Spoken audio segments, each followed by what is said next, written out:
Deus é o nosso refúgio, socorro bem presente no momento da tribulação. Muito bom dia!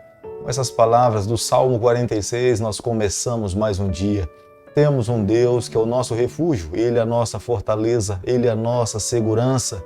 Sem Ele nós não seríamos nada. É por isso que nessa manhã, ou a cada manhã, nós nos levantamos para buscá-lo, para clamá-lo pelo poder dEle sobre a nossa vida, nos submeter à sua vontade e andarmos ao seu lado. Cada dia nesse canal nós estudamos um capítulo da Palavra do Senhor. Nesse momento quero deixar com você um versículo da Bíblia, do livro de Salmo, capítulo 119, o versículo 81, onde a Bíblia diz o seguinte: desfalece minha alma, aguardando a tua salvação, porém espero na tua palavra. Salmo 119, o versículo 81. Por mais que nós possamos nos desfalecer, nós sempre nos manteremos seguros na palavra do Senhor. Ela nos conduz, ela é o nosso rumo da nossa salvação, porque é em Jesus Cristo que nós encontramos a plena segurança, a plena paz, a plena certeza da vida eterna.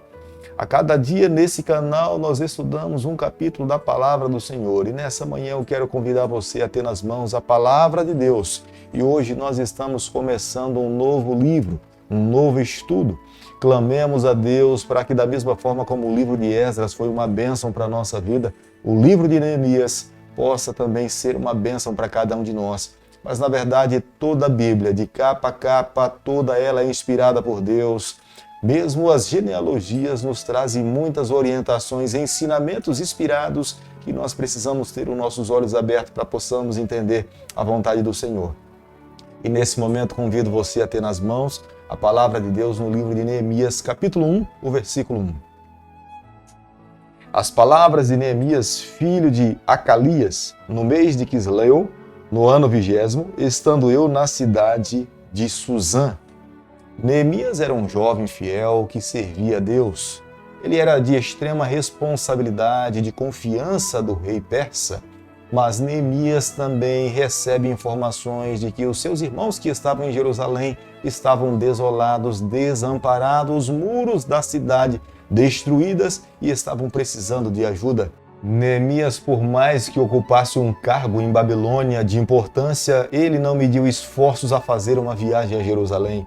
Estava disposto a colocar a sua vida em risco em prol dos seus irmãos patrícios que estavam vivendo dentro de Jerusalém. Ele poderia naturalmente se desculpar e permanecer na corte, usufruindo dos benefícios da corte, mas ele sabia que se voltasse para Jerusalém, diante das informações que ele tinha recebido, ele seria mais útil e poderia ajudar aqueles que estavam desfalecendo dentro da cidade de Jerusalém. É por essa razão que ele ora a Deus, pedindo a orientação do Senhor, confessando o seu pecado, pedindo a proteção de Deus sobre a sua vida, e o Eterno foi com ele e lhe concedeu a vitória. Neemias não foi o primeiro exilado a retornar para Jerusalém. Antes dele já havia um grupo de pessoas que já haviam sido liderados por outras pessoas. Zorobabel, no ano 537, liderou um grupo de pessoas para Jerusalém. Esdras liderou um segundo grupo no ano 458, quase 80 anos depois do primeiro. E agora Neemias está a liderar um terceiro grupo no ano 445. Depois de um período de aproximadamente 3 meses de viagem, Neemias chega a Jerusalém. Ele encontra um grupo de pessoas dentro da cidade completamente vulnerável. As portas da cidade estavam queimadas, os muros da cidade estavam destruídos. Os que estavam dentro da cidade não tinham nenhuma proteção. Muitas vezes eles tinham sido saqueados, ofendidos. E Neemias entende que a grande responsabilidade que recaía sobre os seus ombros era reconstruir os muros da cidade, trazer segurança e levar esse povo a viver uma vida confiante no Senhor. Os israelitas, antes do exílio, eles tinham a própria linhagem, eles tinham os próprios reis e governantes. Após o exílio, eles já não mais tinham uma linhagem, já não mais tinham governantes. Nesse momento, o que mais os judeus precisavam era de líderes, de homens que pudessem assumir a liderança, governar a cidade, liderar o povo, montar um grupo de homens que pudessem levantar os muros e homens corajosos que pudessem defender as crianças e as mulheres que moravam dentro da cidade. Diante das necessidades básicas que ele encontrou em Jerusalém, ele monta uma estratégia, ele busca encontrar solução para os problemas, ele busca ajudar aquelas pessoas que estavam passando necessidade e levou um povo a reagir, a lutar e a defender os seus princípios e buscar ao Senhor. Neemias chega em Jerusalém 13 anos depois da chegada de Esdras em Jerusalém. Neemias encontra os muros destruídos e Neemias não consegue encontrar todo o templo completamente construído. E ele se empenha em reconstruir os muros e também completar a obra do templo que estava faltando. A liderança de Neemias entre o povo do Senhor durou um período de 36 anos. O seu trabalho foi eficiente, foi eficaz. O seu modelo de liderança serve como base para nós nos dias em que nós estamos vivendo. Se nessa manhã falo para alguém que deseja ser um grande líder, precisa aprender a respeito da liderança de Neemias. Mas o segredo da liderança de Neemias estava em buscar ao Senhor, apresentar a Deus os seus problemas, esperar do Senhor a solução, amar a palavra de Deus e viver uma vida pela fé. Sob a liderança de Neemias, o templo foi completado no ano 516. Mas o objetivo de Neemias era fazer com que a cidade de Jerusalém se tornasse uma cidade forte, um povo abençoado por Deus. Jerusalém seria o centro da terra. Outros povos viriam a Jerusalém comercializar. Com esta visão de Neemias fez com que as outras cidades fortes que estavam ao redor do povo do Senhor passassem a temer a cidade de Jerusalém. Eis a razão porque ninguém queria que a reconstrução dos muros de Jerusalém desse continuidade. É por isso que no livro de Neemias nós encontramos um modelo de líder para o século presente e para o século passado. Aqueles que querem ser líderes fortes nos dias em que estão vivendo precisam ser homens e mulheres como Neemias. Diante dos gigantes que ele enfrentava, ele sabia que deveria buscar ao Senhor, clamar a Deus, e é o que Neemias faz. Ele sabia que encontraria oposição diante de outros povos. Ele sabia que não seria fácil reconstruir os muros de uma grande cidade, muros que pudessem prevalecer diante dos seus adversários. Mas ele sabia que havia um comandante do exército do seu povo que estava no céu, que era o Deus dos seus antepassados e que também era o seu Deus. E era a ele que ele deveria colocar todos os seus problemas, confiar e crer que ele iria intervir diante das suas necessidades. Quando Neemias começa a orar, nos traz à memória a mesma oração que Daniel faz pelo seu povo. Daniel confessa os seus pecados, Daniel abre o seu coração a Deus, Daniel fala que Deus poderia ouvir, que esse mesmo Deus que ouvia, esse Deus via a necessidade do seu povo e era para esse Deus que ele estava clamando e apresentando os seus problemas. E ele esperava que esse Deus pudesse intervir diante das necessidades de um povo que estava vulnerável diante de outras nações.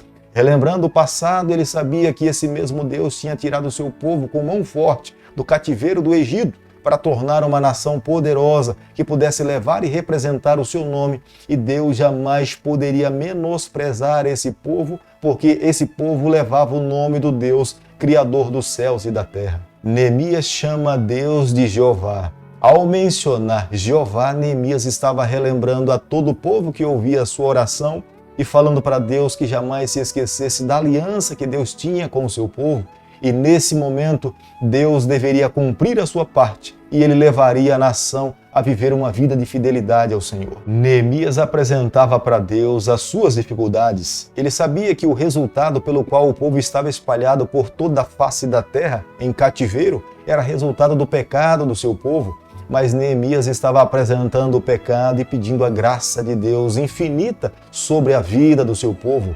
Neemias volta ao passado e lembra da oração de Salomão, falando que quando esse povo estivesse longe da sua casa, do seu templo, mas estivesse com o coração arrependido, que esse Deus tivesse misericórdia, graça e mais uma vez se compadecesse do seu povo e abençoasse aquele povo, porque aquele povo tinha chamado para um propósito específico, ser uma nação santa, uma nação que representasse o nome do Senhor. Neemias era apenas um copeiro do rei, mas um homem de confiança, um homem de influência.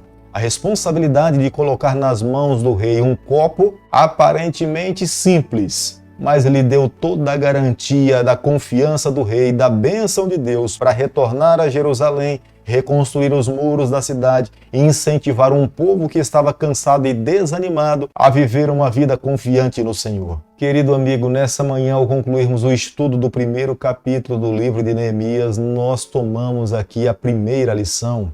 A primeira lição que aprendemos no primeiro capítulo é que nós precisamos ser homens e mulheres segundo o coração de Deus. Não importa a responsabilidade que nós possamos exercer na nossa vida, mas nós precisamos nos submeter por completo à vontade do Senhor. Neemias era copeiro, mas Neemias, mesmo exercendo uma função tão simples, mas era um homem de Deus, um homem que confiava no Senhor. E diante das responsabilidades que ele tinha que tomar na vida, ele apresentava a Deus os seus problemas e marchava pela fé, crendo no braço do Onipotente. Neemias era um homem destemido. Ele sabia que teria que passar por problemas, teria que passar por lutas, mas o medo não lhe deixava neutro. Ele agia e tomou posições. A primeira coisa que fez foi colocar-se de joelhos, depois conversar com o rei. Ao receber a carta e autorização para ir a Jerusalém, confia no Senhor e marcha destemido para resolver os problemas que estavam diante de si. Quando nós mantemos o hábito de orar, a nossa vida está em constante contato com o céu. Nós vivemos com os pés na terra, mas o nosso coração e os nossos olhos estão na eternidade.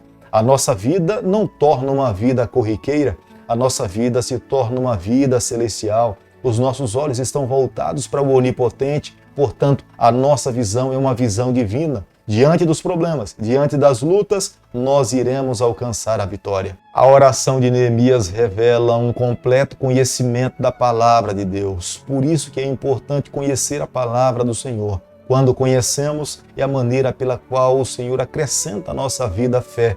E uma vida com fé é uma vida com base na oração. E quando oramos, demonstramos confiança no Onipotente, tendo a certeza de Deus ao nosso lado, nós lutaremos, nós venceremos, nós nos depararemos com problemas, mas alcançaremos a vitória. Querido Pai, nas Tuas mãos, nessa manhã nós nos colocamos, confessamos as nossas falhas, nós abrimos o nosso coração, nós queremos ser do Senhor por toda a nossa vida. Fica conosco no decorrer desse dia, o nosso pedido e a nossa oração, e nós fazemos em nome de Jesus. Que o Senhor te abençoe e te guarde. Que Ele faça resplandecer o seu rosto sobre você. Que Ele tenha misericórdia de você. E sobre você, nessa manhã, Ele levante seu rosto e conceda a sua paz em nome de Jesus. Amém.